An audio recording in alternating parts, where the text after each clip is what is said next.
Muito bem, amigos cabeças de gasolina. Hoje a gente vai falar do circuito de Suzuka. Você veja só.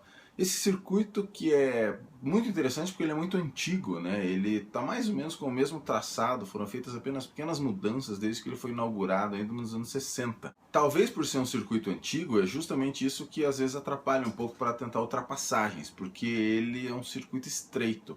Então não é fácil de conseguir um traçado diferente para você fazer uma ultrapassagem. Uma coisa interessante desse circuito é que ele é um dos circuitos onde se menos usa freio na temporada.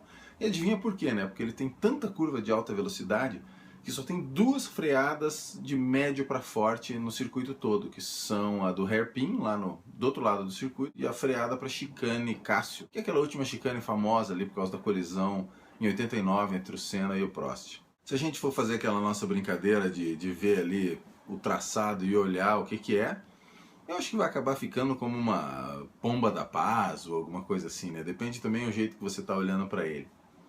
Então é o circuito onde as corridas às vezes não são das mais movimentadas justamente pela dificuldade de ultrapassar. Mas por outro lado, é um circuito entre os preferidos dos pilotos. Acho que junto com o Spa, Suzuka é o que está mais perto assim em termos de preferência dos pilotos. Porque são curvas muito desafiadoras. Eu dou destaque para a curva 1, que é uma curva que ela é de alta velocidade, aberta, mas ela já é emendada com a curva 2, que você tem que dar uma freada. Então aquela velha história de você frear ainda com o volante virado da curva anterior, que é bem difícil.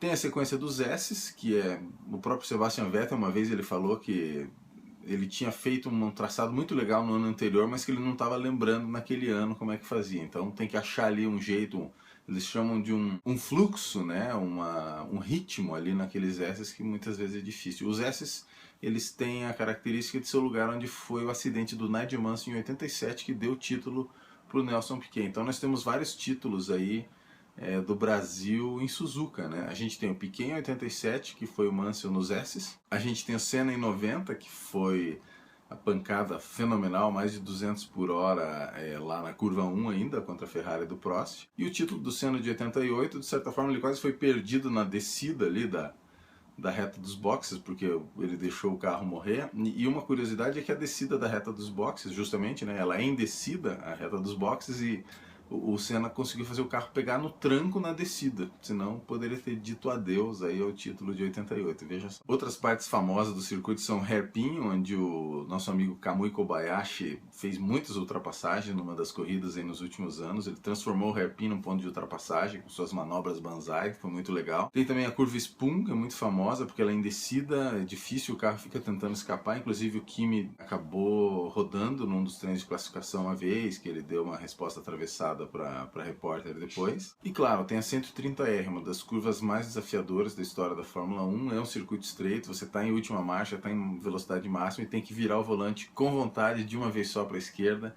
É uma curva onde já teve ultrapassagem, mas é igual você ultrapassar na Eau Rouge lá em Spa. Você tem que ter uma confiança no cara que você está ultrapassando, porque se o cara quiser ser meio valentão, não pensar muito, não usar o cérebro, pode terminar em tragédia. Teve já muitos acidentes muito feios aí na 130R, um dos mais famosos é o Alan McNish, inclusive a curva teve um pouco do perfil dela modificado por causa do Alan McNish.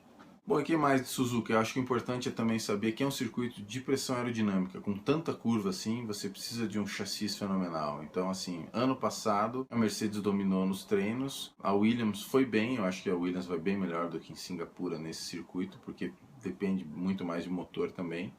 E a nossa grande incógnita é se a Ferrari vai estar próxima de novo da Mercedes ou não. Eu acho difícil que aconteça qualquer coisa parecida com Singapura por causa do tipo de pneu que se usa, o tipo da pista. Acho que aquilo foi muito único de Singapura, aquele fenômeno das Mercedes se darem mal na corrida. E é um circuito em que o Sebastian Vettel venceu em 2009 e 2010.